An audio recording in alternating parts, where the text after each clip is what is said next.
Well, it's all quiet now here in the Highlands neighborhood, where a couple of weeks ago, billions of cicadas were hanging from every tree branch. And the people sort of got into the spirit of the thing with cicada eating contests and cicada races. I, too, was caught up in it. I met a very special friend amongst the cicadas. It was by pure happenstance that this little guy fell into my life. I named him Sammy Cicada. After lying dormant for 17 years, he had so many questions for me, so much to learn and so little time to soak it all in. He wanted to see the town, to see how it had changed since his last visit in 1970. He asked to see the grand old lady of the river. He was astonished that the downtown Derby clock still hadn't been repaired in nearly 2 decades. There was his favorite statue to buzz past again. Why, we even found a little time for exercise.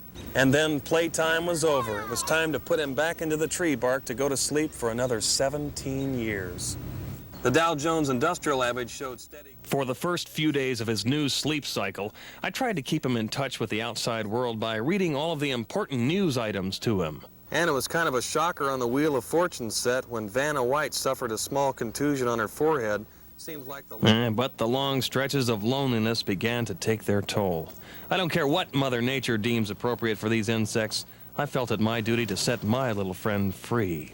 Oh, sure, he has to lie perfectly still for another 16 years and 11 months. But I figure by keeping him on ice, I can pull him out of the freezer whenever I want. Let him watch his favorite game on TV. Maybe occasionally throw him into a thermos and take him out to the movies. But I'll tell you, when that certain spring day arrives in the year 2004 and it's time for him to pop out again, he's going to look up at me with those little orange eyes and say, "Thanks, pal. I owe you one." Terry Miner's Action 11 News Night Team.